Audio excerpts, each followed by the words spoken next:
Nazaki na 15 tangu tuzuie independance na 1960 le 30 juillet 1960 nazaki na 15 tangu wana nazana ano kotanga na école moyenne na Kisangani na 1960 biso tuzaki kutanga classe papa zofuta 20 francs belge kasabu atikala kape na mbongo wana 20 francs na ine ane tuzofuta 20 francs ya pamba papa kufuta tomoni babalabala ya Kinshasa bongesi hein moi babisi yei tomoni bato ekomi okende te Kisangani. Nous sommes un des rares pays en Afrique qui n'a pas connu le fusion de sang par rapport à l'Algérie, l'Angola, d'autres pays.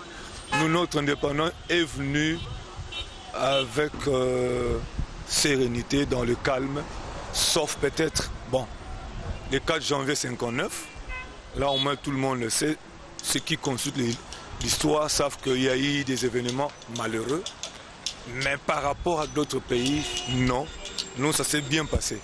Depuis 1960 jusqu'à maintenant 2015, nous allons totaliser 55 ans d'indépendance. Il y a vraiment un grand changement. Quelques mois je peux appeler changement parce que le président actuel, Joseph Kabila Kabange, il a beaucoup travaillé pour les changements de la République démocratique du Congo. Nous le félicitons beaucoup vraiment pour le travail qu'il est en train de faire. Bisso, là on a bisso. En tout cas, ils acquis bien.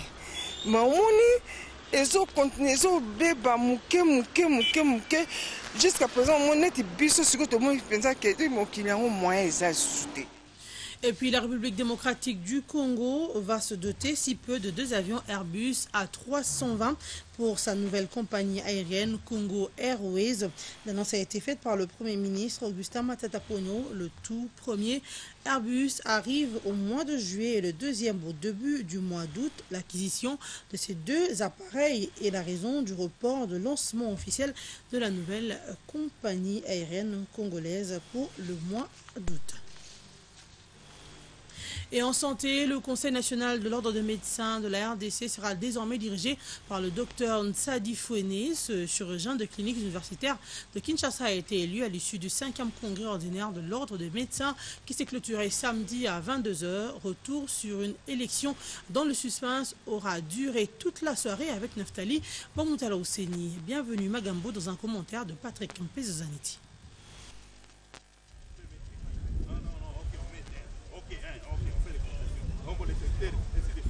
Prévu pour se clôturer à 16 h, le 5e congrès ordinaire de l'ordre des médecins s'est terminé à 22 h.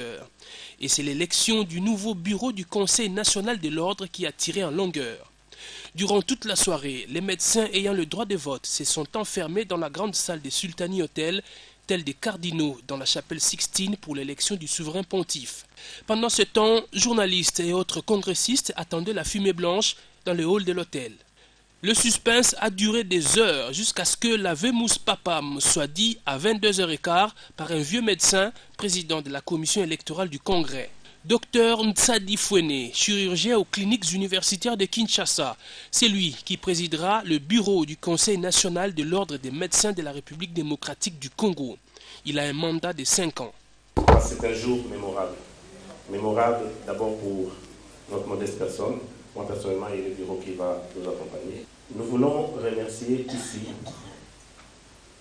premièrement, son Excellence, Monsieur le Président de la République, M. Joseph Kabila Kabange, qui a patronné ces assises et qui a fait que ces assises se déroulent. Tout ce qui va être fait le sera selon votre volonté. Les volontés qui sont couchées, comme nous l'avons dit lors de notre speech d'avant les élections, les volontés couchées dans nos résolutions. Ce sera notre feuille de route. Le nouveau président du CNOM sera assisté de Liaki Amboka au poste de vice-président. Au secrétariat général, il y aura le docteur Chitenga Kabengele qui aura comme adjoint le docteur Jacquin Singa. À la trésorerie, le docteur Wivine Mbwebwe. Le bureau Nsadi succède ainsi au bureau dirigé pendant 7 ans par le docteur Mbutuku Mbambili.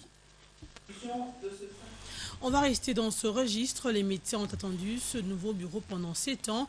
Nsadi Fouene et son équipe vont donc s'employer à résoudre tous les problèmes qui se posent avec autant d'acuité au sein de l'ordre en mettant en pratique les résolutions du Congrès qui, selon eux, s'est bien déroulé. Ils sont au micro de Noftali Bomoutala Ouseni. Bienvenue Magambo. De la province du Sud Kivu, précisément à Bukavu. Donc je fais partie de la délégation de l'ordre des médecins au niveau du Sud Kivu.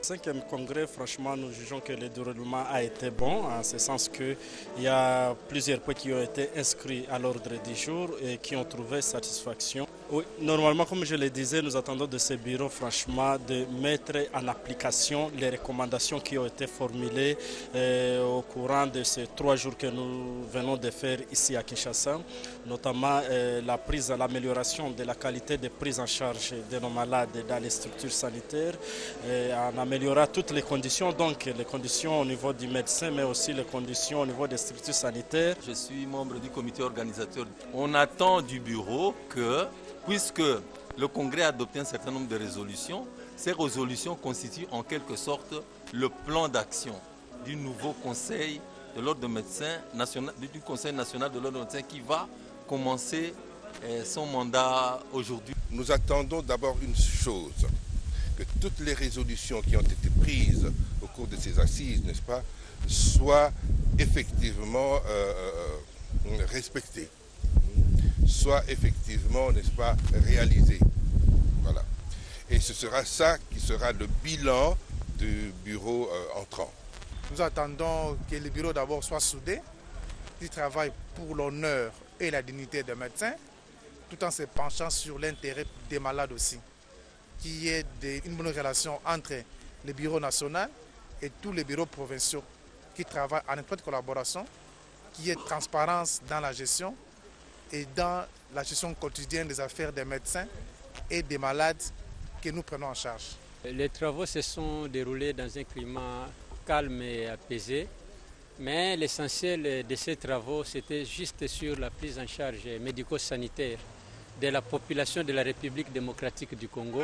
Nous savons qu'il y a beaucoup de problèmes à résoudre dans notre secteur, dans le ministère de la Santé, et que dès que le comité se mettra au travail, nous pensons que dans un bref délai, certains problèmes pourront déjà trouver la solution. Et justement, plusieurs résolutions ont été prises à l'issue du 5e congrès ordinaire de l'ordre des médecins de la RDC. Ces résolutions concernent aussi bien l'exercice de la médecine que la formation universitaire de médecins. Je vous propose de suivre quelques-unes de ces résolutions lues par le docteur Yolande Kapena. De santé. Collaborer avec le ministère de la Santé publique en vue d'éviter le détournement par les médecins des équipements et des malades au bénéfice personnel. Impliquer l'ordre des médecins dans les démarches d'ouverture, de formation sanitaire et dans les états des lieux d'évaluation des plateaux techniques. Du point 2 de la formation de médecins, de la 2e commission. Une bonne formation de médecins, selon les normes validées internationalement aujourd'hui, doit passer par une disponibilité des infrastructures, les laboratoires et les bibliothèques, des programmes de cours à jour, des enseignants qualifiés et enfin des apprenants au centre de préoccupation. Le constat général est qu'à la suite de l'essaimage des facultés de médecine, 47 dans le pays, la plupart de celles qui ont l'autorisation de fonctionner ne remplissent pas les conditions minimales requises pour former des médecins de manière efficiente. En conséquence, la compétence de beaucoup de médecins actuellement diplômés est sujette à caution. Le Congrès adopte les résolutions suivantes. Obtenir des décideurs une procédure spéciale pour l'ouverture d'une faculté de médecine requérant un avis de l'ordre de médecins et obtenir la fermeture des facultés de médecine non viables. Nécessité d'organiser un concours national avant l'obtention de l'accréditation de l'ordre. Inclure les aspects relatifs à la morale, l'éthique et la bioéthique dans le cours de déontologie médicale. Renforcer les critères d'admission à la faculté de médecine, filière suivie au secondaire, Test d'admission écrit et oral et réorientation le cas échéant. Éducation à présent, désormais le ministre de l'enseignement technique et professionnel va fonctionner avec un secrétariat général et une inspection générale. C'est ce qu'on peut retenir de l'atelier de validation des cadres et structures organiques du ministère de l'ETP, atelier dont la clôture est intervenue le week-end au centre interdiocésain ici à Kinshasa. Un véritable motif de satisfaction pour le ministre Jean Nengwangwa. Reportage et commentaires, Patrick Pezozanetti. Monsieur le ministre de l'enseignement technique et professionnel de l'enseignement. Les cadres et structures organiques du ministère de l'enseignement technique et professionnel ont été validés au cours de cet atelier. Ainsi, en attendant l'agrément des cadres standards par le ministère de la fonction publique, le sous-secteur de l'enseignement technique et professionnel va fonctionner avec, au secrétariat général, 5 directions au niveau central. À l'inspection générale aussi, on aura 5 directions spécifiques. C'est la victoire parce que j'ai eu affaire à des résistances, tout ce que vous avez connu, vous êtes des journalistes, vous savez ce qui s'est passé au sein de mon ministère. Mais aujourd'hui, vraiment que les choses sont pratiquement remises sur le rail. Je suis très content, très content, et j'espère qu'avec cette étape que nous venons de franchir, ceux-là qui hier voyaient que ce ministère vit dans l'anonymat seront surpris de voir de quoi nous sommes capables. Je crois d'ici début, quand nous serons de retour de Matadi, je crois que c'est la première chose sur laquelle je vais m'atteler. Pour Jean Nengwangwa, la matérialisation d'une classe moyenne dans les institutions de formation technique et professionnelle est le gage de la croissance et du développement de la République démocratique du Congo. Nous allons parler sport. Saint-Eloi Lupopo face à Katumbi Football Club pour la finale de la 51e édition de la Coupe du Congo de football ce lundi 29 juin au stade Tout-Puissant Mazembe de Kamalondo. Les deux clubs de Lubumbashi ont réussi à obtenir leur ticket qualificatif pour la finale en battant en phase de poule Dauphin Noir par 3-0 et Desampé par un but pour Lupopo, tant que KFA s'est qualifié suite au climat désagréable qui a régné lors de la rencontre qui avait opposé le FC Renaissance du Congo à Bukavu-Dawa. Cette finale 100% louchois va donner un autre représentant de la RDC à la prochaine Coupe de la Confédération africaine. Toujours en sport football, les Badiangwena Badianseka du TP Mazembe ont été tenus en échec par les Soudanais de Al Hilal dimanche après-midi à Lubumbashi. 0 but partout. Cette rencontre s'inscrivait dans le cadre de la première journée phase de poule de la Ligue des Champions. Restez avec nous car tout à l'heure on parle sport avec Patrick Isso. Bongesi Bokuma. Le sport sur la RTGA avec Kewezeki.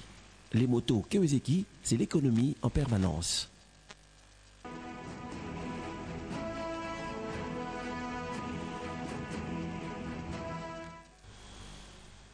Patrick Isso, bonjour. Bonjour Esther Pezo. C'est connu, deux équipes louchoises vont jouer la finale de la Coupe du Congo entre Lupopo, FC Lupopo et Katumbi Football Club Academy qui remportera donc cette 5e édition de la Coupe du Congo. Une finale 100% avec le club de Lubumbashi. Si on veut voir ce qui va réellement se passer, on va se dire que en fait, l'avantage est donné au Saint-Eloi Lupopo pour la simple et bonne raison que c'est une équipe régulière qui joue le championnat de la République démocratique du Congo, alors que KFA, Katumbi Football Club, Katumbi Football Academy, donc sont des enfants qui sortent de l'école de football de Katumbi à Lubumbashi et qui, pour leur première expérience, pour leur premier exercice, sont arrivés. C'est ici au niveau de la finale. Mais face à l'expérience, on voit mal cette formation de KFA venir à bout de Saint-Eloi Lupopo dans cette finale où il y a deux clubs de Lubumbashi. Donc, net avantage pour cette formation de Lupopo, Saint-Eloi Lupopo, d'autant plus que dans la phase de poule, Lupopo a réussi à s'imposer devant le Club Motema Pembe sur le score de 1-0, score étriqué, mais c'était suffisant pour cette formation qui était en quête de pouvoir revenir sur le plan africain, parce qu'on doit se rappeler que c'est Saint-Éloi Lupopo qui avait à l'époque permis à la République démocratique du Congo d'avoir plusieurs représentants dans les différentes compétitions que la CAF organise dans le cadre des clubs. Et aujourd'hui, cette formation qui était en perte de vitesse revient petit à petit pour se hisser au plus haut point du football, tant au niveau de la RDC qu'au niveau africain. Donc aujourd'hui, on voit, en tout cas personnellement, on voit très mal cette formation de CAEFA arriver à remporter la finale face à Saint-Éloi Lupopo. Il est vrai que le match se joue tout à l'heure à 13h45, heure de Kinshasa. Mais comment analysez-vous la phase finale qui s'est jouée à Lubumbashi? Une phase finale teintée d'une certaine irrégularité de la part surtout des arbitres. On doit se rappeler qu'à Kinshasa, il s'était tenu plusieurs réunions pour essayer de décanter cette situation qui aujourd'hui est en train de pourrir le football de la RDC, d'autant plus qu'il y avait notamment des violences dans le stade, et ces violences étaient dues en partie au comportement surtout des arbitres lors de matchs. On s'est demandé même est-ce qu'on envoyait des arbitres kamikazes sur le terrain pour essayer d'arbitrer ce match, officier ce match. Ce qu'on a vécu également, c'était le match qui avait mis aux prises l'équipe de FC Renaissance de Kinshasa face à l'équipe de Bukavu Dawa de Bukavu. Bien entendu, avant ce match, l'équipe de Renaissance avait battu l'équipe de CAEFA sur le score de 1-0. Et comme l'équipe de CAEFA s'était imposée largement face à l'équipe de Bukavu Dawa, donc le match de Renaissance était déterminant pour ces deux clubs. Il fallait un match nul à Renaissance ou une victoire pour se hisser en finale. Et ce qu'on a vécu, c'est vrai, dans une rencontre de football, il peut se faire qu'il y ait 2-3 joueurs qui écopent d'une suspension dans le match, c'est-à-dire d'un carton rouge. Mais ce qui s'était passé ce jour-là, on s'est posé plusieurs questions. Est-ce qu'il y a eu une main noire derrière qui a fait que cette formation de Renaissance puisse se retrouver avec 2 joueurs amputés sur le terrain et également l'un de ses soigneurs? Et puis voilà, c'est arrivé comme ça. Donc c'est une note négative.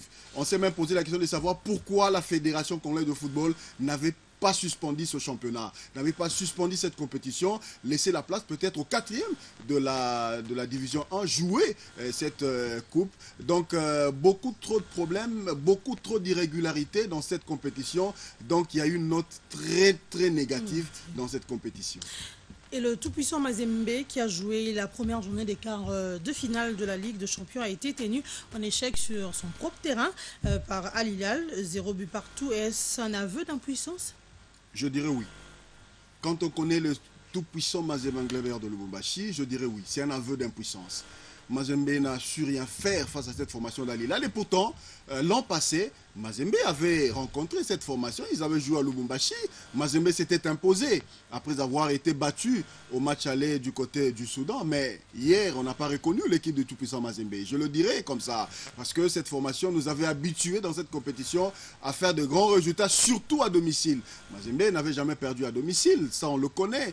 Mazembe, voilà, il s'est retrouvé dans une position telle que on voit mal comment cette formation peut arriver à s'en sortir dans ce groupe. Donc hier, on a eu un aveu de puissance, un aveu d'impuissance, n'eût été l'international Kidiaba qui malheureusement a pris sa retraite au niveau international avec l'équipe nationale. Donc Mazembe serait sorti de son stade battu par cette formation d'Al Hilal. Donc voilà ce que moi je retiens du match qui s'est joué hier au stade Kamalondo de Lubumbashi. Et alors, quel avenir pour tout-puissant Mazembe dans ce groupe A où on retrouve 2 nouveaux venus qui sont Smoa d'Égypte et Maghreb de Tounad du Maroc? Ça paraît incertain.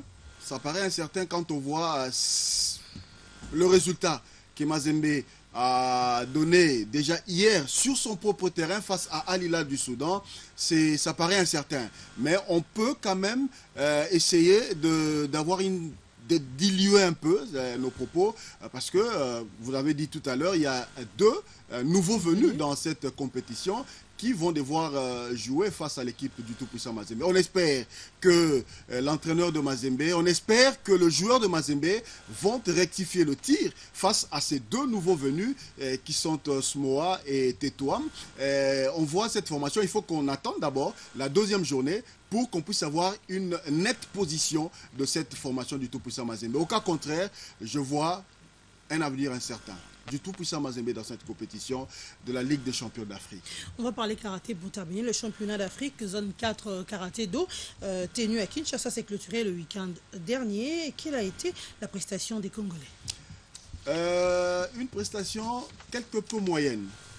Quand on voit, on a eu des invités ici à Kinshasa, il y a eu le Cameroun, il y a eu notamment la République du Congo d'en face. Et quand on voit le Cameroun avoir 10 médailles d'or, le Congo-Brazzaville en avoir 6 et la RDC, une seule médaille d'or, on doit se poser plusieurs questions. On doit se poser plusieurs questions. Aujourd'hui, beaucoup de gens disent que seul le football et 3 ou 4 autres disciplines bénéficient de la subvention de l'État. Ça, c'est vrai aussi, on doit le dire. Pour avoir de très bons résultats, il faut de l'investissement. Et dans le karaté, il n'y a pas d'investissement. Ce qui fait qu'aujourd'hui, on a organisé certes cette compétition, mais on n'a pas été en mesure de pouvoir nous hisser au plus haut point, comme on le fait, par exemple, avec le taekwondo, où on sent qu'il y a de l'investissement. Et quand ces enfants sortent, ils reviennent toujours avec des médailles et ils se positionnent quelque peu entre les grandes nations qui pratiquent cette discipline. Mais le résultat, le comportement des Congolais vraiment a été moyen dans cette compétition et cela est dû simplement au manque d'investissement. Donc il est question aujourd'hui qu'on arrive à faire comme on fait avec le taekwondo, comme on fait avec le football, comme on fait aujourd'hui également avec le vélo. Si on comprenait qu'il y a également d'autres disciplines qui doivent aussi bénéficier de la subvention de l'État, c'est le temps de le faire pour espérer avoir de grands résultats. Une seule médaille d'or en organisant plutôt la compétition chez soi, c'est insignifiant. Quand on voit le Cameroun sortir avec 10 médailles d'or, le Congo-Brazzaville avec 6 médailles d'or et la RDC avec une seule médaille d'or, il y a beaucoup trop de questions à se poser et il faut y remédier. Merci Patrick Issobongue, c'est beaucoup pour ces informations sportives. Le père du sport à la RTGA. Mesdames, Messieurs, je vous rappelle l'essentiel de titres développés dans cette première partie. 55 ans d'indépendance pour la RDC. Ce mardi 30 juin 2015, la ville portuaire de Matadi dans le Congo central se prépare à accueillir cet événement. Le décor est déjà planté. Le chef de l'État est attendu ce lundi 29 juin dans l'après-midi à Matadi.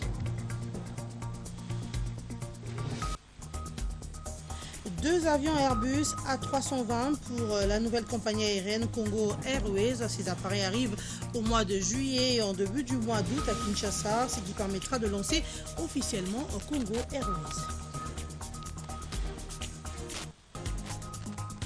Le stade TP Mazembe de Kamalondo accueille sur le coup de 13h45, heure de Kinshasa, ce lundi 29 juin, Saint-Éloi Lupopo et Katumbi Football Club Academy. Cette rencontre compte pour la finale de la 51e édition de la Coupe du Congo. Mesdames et messieurs, restez avec nous pour la seconde partie où nous recevrons Simon Kabamba et aussi Krioni Kibungo, avec qui nous allons parler de l'extrémisme dans le monde. Avec Simon Kabamba, nous parlerons de l'homosexualité légalisée aux États-Unis. Restez avec nous.